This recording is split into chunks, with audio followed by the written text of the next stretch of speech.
Welcome to BNEWS Weekly. I'm Phil Gallagher along with BNEWS Director Rich Hosford, BNEWS reporters Tad Stefanak, Chris Flaherty, and Robert Paris. Thank you for joining us.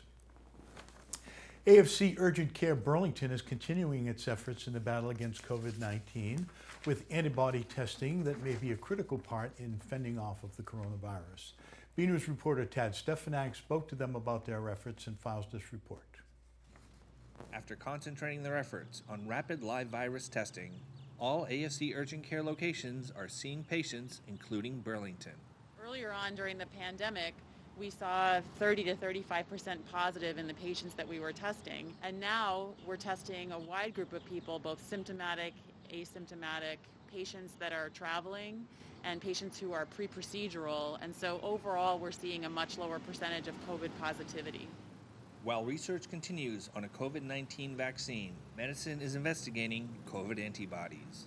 So there's a lot of reasons patients would like antibody testing at this point, and the confusing thing about antibody testing is that there's a lot we don't know yet, and I suspect that over the next 2 to 3 months, science will kind of unfold some of more information that may be useful to us. But many patients were sick back in December, January, and February with a flu-like illness and may have tested negative for flu and are suspicious that they may have had COVID at that time. Now, if you were to get an antibody test and you were in fact sick several months ago with COVID, that presumably should be positive, and so many patients just kind of want to know.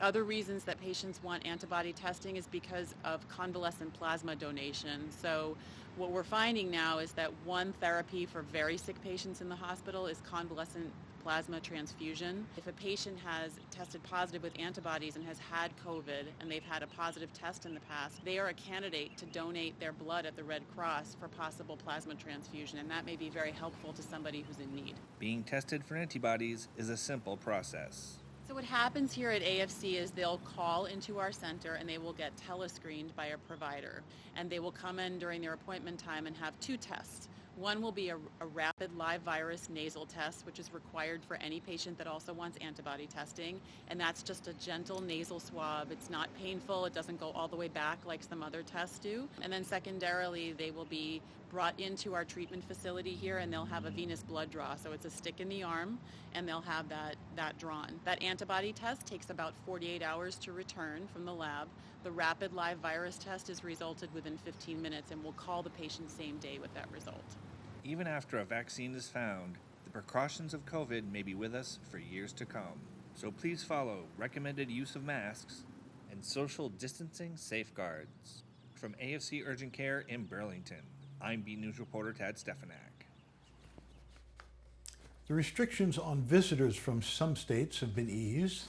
Massachusetts Governor Charlie Baker announced on Tuesday that people traveling from 7 nearby states, Maine, Vermont, New Hampshire, Rhode Island, Connecticut, New York, and New Jersey, no longer are subject to a 14-day quarantine advisory when coming into the Commonwealth. He said the change reflects a recognition that people in those states have been adhering to social distancing and mask-wearing guidelines people in Massachusetts have observed since the start of an emergency order in response to the virus. Visitors from outside the neighboring 7 states should still comply with 14-day quarantine. This does not apply to workers deemed essential coming into the state for work purposes. Show your support for either the Burlington Police Department or the Burlington Fire Department as they engage in friendly competition to help the American Red Cross during the pandemic. The two departments are once again holding a Battle of the Badges blood drive to help address a shortage in donations due to the cancellation of many blood drives in the past months. The American Red Cross is facing a severe blood shortage due to an unprecedented number of blood drive cancellations during the pandemic outbreak. A message from the department states, there is an urgent blood donation need now for patients with chronic conditions and trauma, as well as for ensuring an adequate blood and product supply going forward. Governor Charlie Baker said blood drives are essential and can be held during this time. The Battle of the Badges will be held at the Hilton Garden Inn at 5 Wheeler Road on July 8 from 8 a.m. to 6 p.m. Come out and give blood by calling 1-800-733-2767 or visit redcrossblood.org and enter BATTLE to schedule an appointment. When you arrive, you can indicate whether you are donating on behalf of the police department or the fire department. The department with the most supporters will win bragging rights for the next year. The Burlington Police Department recently received a new drone courtesy of the nonprofit group National Public Safety Drone Donation Program, which was founded by Airborne Works and the U.S.-based drone manufacturer Skydio. BNEWS Director Rich Hosford went to check it out and has this report. The Burlington Police Department has a new tool to get a bird's eye view of any situation. They were recently presented with a new high-tech drone, a donation from the nonprofit group National Public Safety Drone Donation Program, which was founded by Airborne Works and the U.S.-based drone manufacturer Skydio. The drone donation program is intended to assist police and fire departments in serving their communities. These tools are extremely important for public safety, and what we're trying to do is not only help the public safety but educate the public about the importance of these tools so that they can leverage this technology to keep the officers safe and to help them do their jobs more efficiently. Mark said this particular drone is very advanced both in its ability to navigate and in how much information it can relay to first responders. There's no other drone like this in the world. It's got 3 sensors on the top, 3 sensors on the bottom, and it's got AI built in. This drone will actually fly through the woods following an individual and not hit a branch autonomously. There's no control needed from the input from the operator. So that is probably the most unique thing about this particular drone. They also have GPS technology. Every photo that is taken with this or video is geotagging all of the information, so the officers have latitude, longitude, altitude, speed, location of the drone. So there's a lot of advantages to having this for situational awareness, and the cases for use are growing all the time. So what are some of the ways Burlington and other police and fire departments use drones? Our drone program's mostly a support system for all our major units. We can utilize it with search and rescues, fire, hazmat, and any big incidents. Search and rescue is a big one. You know, our elderly population sometimes get lost, kids get lost. The sooner you can get, especially here in New England, right, as the weather gets kind of harsh in the winter, if that's were to happen, minutes mean difference between life and death. And if you can use a tool like this to help expedite finding the individual, I think that's a huge plus for public safety. Finally, police said they were appreciative of the drone donation. Instead of getting the donation, and it helps bring awareness to how important it is for drones and public safety. It's a new technology with the law enforcement aspect that we can show the public that this is a great tool for us to help the citizens and other police officers. At the Burlington Police Department, I'm BNews Director Rich Hosford. The first Beth Israel Lahey Health Center virtual 5K cancer walk and run to raise money to fight cancer that ran for 15 days has ended. BNews reporter Robert Parris spoke with organizers about how the event went in a time of social distancing. He has this look. The coronavirus pandemic didn't stop Beth Israel Lahey Health from having their annual 5K cancer walk and run. This week I spoke with Cindy Wright about how the Lahey Virtual 5K was and how it was beneficial to many of the cancer patients and survivors. We're very excited. We had a lot of teams who returned, cancer survivors, as well as employees and staff at the hospital came back in their usual teams, which was great. They brought a lot of energy and a lot of fun posts and creativity to the event. For folks who work at the hospital, it wasn't just our clinical staff who were taking care of our cancer patients and other patients in the hospital. We also have folks who support behind the lines. So people from our IT department, from finance, we're all in there as a big community to support our cancer patients. We had 51 teams and nearly 500 participants. Although everyone didn't get to participate in the event as a whole, they all had an opportunity to run, walk, or do any activity to reach the 5K. We had a lot of really fun activities that we saw. People engaged on our Facebook event page and sent photos and stories of what they did. We had folks who ran and walked, of course. We had people out paddleboarding. We saw scenes on Walden Pond, on the ocean, at the beach, in lakes, swimming, hiking the mountains in Vermont, New Hampshire, and Maine. We had someone wakeboarding, which is sort of surfing behind the wake as speedboat leaves in a lake, kayaking. So a lot of great activities. There is still time to make a donation to the Cancer Center. It is a difficult time. We couldn't have our usual fundraisers that teams would do getting ready for the actual event. So our goal is 200,000 and we're at 94% right now, which is $189,000. Like I said, there's still plenty of time to make a gift to support, and you can make a gift at lahey5k.org. Lahey is very proud of the turnout this year, even though it was in the middle of a pandemic. Our cancer centers are diagnosing and treating cancer patients every day since the beginning of the pandemic, and those efforts obviously cannot stop. We remain absolutely, unequivocally committed to our cancer patients and delivering the very best cancer care. I'm Robert Paris for BNEWS Weekly. There are now 2 electric vehicle charging stations in the town hall parking lot. The project is part of the town's acceptance into the Green Communities program run by the state's Department of Energy Resources. BNews Director Rich Hosford has this report. Burlington is looking to the future and taking steps to reduce its carbon footprint. The town recently received its Green Communities designation from the Department of Energy Resources, which provides grant money for green projects. The first project completed were the new electric vehicle charging stations behind Town Hall. Department of Public Works Rachel Kaplan explains. So back in September, October timeframe, we capitalized on an incentive from Eversource to get infrastructure put in for potential EV charging stations. We got some grant money that came in, so it's at a very low cost to the town. Part of that incentive was making one of our spots ADA accessible. And it took 9 months, but as of June 10th, 2020, we now have 2 electric vehicle charging stations up and running behind Town Hall. The cost for charging a vehicle is 20 cents per kilowatt hour. There is also a graduated cost for parking, with the first 3 hours being free, followed by a charge of $2 per hour until 6 hours is hit, and then it's $10 an hour after that.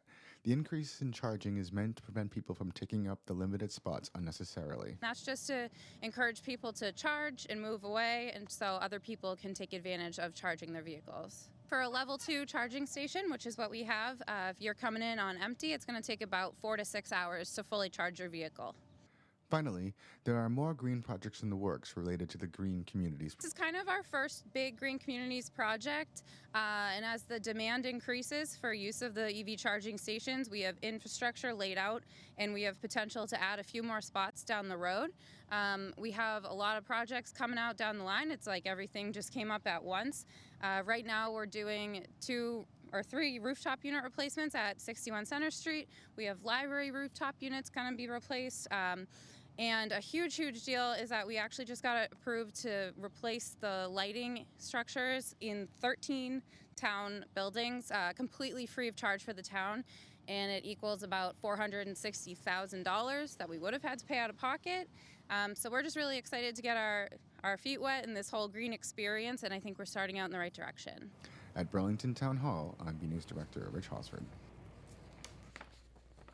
A Burlington High School librarian has been recognized by a state organization for her work. Congratulations to Burlington High School teacher librarian Callie Graham for being selected as one of 3 President's Awards winners by the Massachusetts School Library Association, a blog post by the Burlington Public Schools has announced. According to the organization, the MSLA President's Award honors new school librarians making an impact on student learning. This award honors an MSLA member who is a rising star and has a career of 1 to 5 years and has made a significant impact on student learning through a quality school library program. This the MSLA website explained. Residents have been gifting one another with bottles of wine, what a great idea, beer and other treats through the popular You've Been Wined Burlington group on Facebook. The group started in May and shows no signs of slowing down as members continue to brighten one another's day with their kindness and generosity. BNews reporter Chris Flaherty has this look. A random act of kindness or a random bottle of kindness can really brighten up someone's day. For the past month, residents have been treating each other with gifts of wine and other spirits through the Facebook group You've Been Wined Burlington. Julie O'Callahan Page, admin of the group, came up with the idea when she was invited to a similar group for all of Massachusetts and New Hampshire. There was thousands of people on the page, and I thought it was a great idea, but I was a little leery of putting, my personal information out there. And Burlington's such a great community, and so I thought that I would start one for Burlington residents only. Starting out with just a close circle of friends, the group now has over 750 members. Members start by posting their name, address, and alcoholic or non-alcoholic beverage of choice. You scroll through, you find a post that you like, you go out, you shop, and you deliver.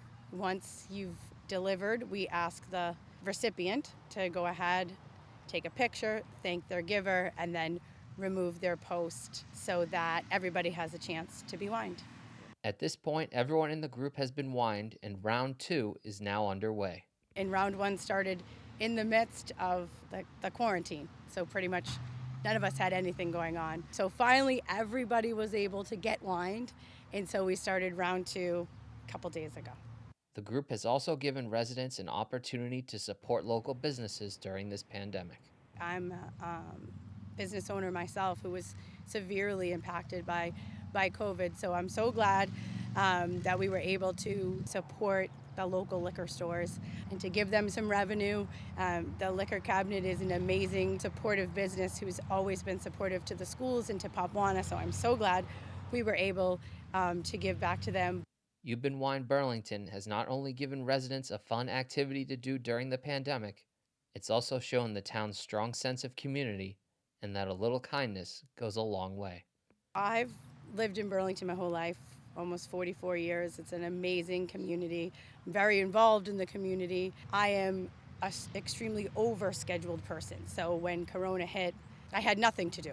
So this actually gave me something to do. And honestly, everybody's been so kind and generous and appreciative. And it's, during the hard times, to open your door and see a delivery, it just puts a smile on everybody's face. Until next time, this is Chris Flaherty for BNEWS Weekly. Everyone has been disrupted during the pandemic, but perhaps nobody more so than educators. BNews Director Rich Hosford spoke to Wendy Pavlicek of the Burlington Science Center about how they had to initially respond and adjust on the way when schools were closed down. He has this report. Everyone had to make adjustments when things shut down due to the coronavirus, but perhaps nobody had to make bigger adjustments than educators. One pair of Burlington school employees who had a lot to do in the wake of the school closings were Wendy Pavlicek and Sean Musselman in the Burlington Science Center. Rather than having to gather up iPads and other pieces of technology, Wendy had the daunting chore of making sure all of the center's animals were accounted for and in safe places while the schools were closed. The biggest thing was basically bringing all the animals back to a central location. There are classroom pets that stay in the classrooms all year long at the elementary schools, along with fish tanks. And then there are animals that just go in and out to visit. So my first goal was to get everybody back to a central location. And then I put out a staff and family email, and the community response was amazing. I was able to send most of the animals home within a few days, and with adequate supplies, and super grateful for those families that came together and offered help. Wendy said early on instruction was more casual, and she and Sean would put together videos for the students to watch at home. However, as time went on, the state put out power standards to ensure students were getting information they needed for their next grade level. So one thing we decided was to direct families and teachers to some good quality resources. The National Science Teachers Association had great ebooks for children called Think Like a Scientist, and there were all different topics. And then the school, we have some subscriptions through Discovery Education and other programs. So we were trying to focus on giving some quality resources, but we didn't want to overwhelm. Wendy said they realized there were two big challenges they were facing. One is that some households have multiple students at different age levels. The other was that it was difficult to keep children engaged in science through a screen because for education to work, the students need to be thinking and working like scientists. To try to overcome them, they created real-world explorations that could be done anywhere with the help of parents or older students. We tried to connect it with what are the real world things that they have within their home, in their backyards, and outside, and how can we connect that to those investigation challenges and make kids engage. So those are things that, are highly engaging, where they're things that are real world applications. They're focusing on what a scientist would really be doing in the world. And we hope that by doing short multi-step investigations and having them do the science practices, it would engage them. With Burlington Science Center's Wendy Pavlicek, I'm BNews Director Rich Hosford. Once again, BNews reporter Robert Paris sat down with Parks and Recreation Director Brendan Egan about the latest news from his department in the face of the pandemic. Here is the latest update from his department. Summer is in full swing, and many residents around town are waiting to return to somewhat of a normality. This week, I spoke with Burlington Parks and Recreation Director Brendan Egan in another COVID-19 update. The department has been preparing the staff for the upcoming summer programs. Our orientation was really well done and well put together by our program staff. And so we had that going on, just making sure everything is set for those programs. Concerts on the Common are still on hold as the governor's Phase 3 plan has not been released. Nothing new. We're hoping Phase 3. The guidelines aren't out there yet. We were really hoping that they would be, because we had some adult fitness programs that we wanted to offer indoors and, start to offer again. And we feel like Phase 3 is where we're going to, from everything we've seen, would be the point at which we could start offering them. The staff at the Parks and Recreation Department is looking forward to the summer and what it will bring as we continue to stay safe and healthy during the pandemic. Love to see great weather, people starting to get back out and enjoy themselves. I think they are now starting to go to restaurants and things like that. And I'm actually enjoying that there's more cars out there, which means, more activity is taking place and people are getting back to more typical operations, which is nice. Not from the traffic standpoint, but just from seeing the numbers out there that people are out and about, more and returning to their offices. So that's good. I'm Robert Paris for BNEWS Weekly. Even though many events have been canceled due to the coronavirus, there are still things happening in Burlington. For all the latest events, we go now to BNews reporter Robert Paris with this week's community calendar. Hey everyone, I'm Robert Paris, and this is your community calendar. Take a look in a book. Through August 21st, the Burlington Public Library is having their annual summer reading program for kids and adults. Everyone is welcome to participate. For more information, call 781-270-1690 or visit burlington.org. Let's give a round of applause for our frontline workers. Pressed Cafe at the District is having an ongoing appreciation event called Feed the Healthcare Heroes. Sponsor a breakfast, lunch, or dinner for any doctor, nurse, medical professional, or first responder. For more information, go to pressedcafe.com. It's time for gardening season. The Burlington Parks and Recreation Department is having an event called Burlington's Garden Contest. The entry deadline is on July 31st. For more information, go to burlingtonrecreation.org or call 781-270-1695. I'm Robert Paris, and that was your community calendar. BHS girls varsity basketball senior and captain Marina Callahan has been given a full athletic scholarship for women's basketball at Assumption University. BNews sports reporter Robert Paris spoke to her and her coach about this achievement and has this report.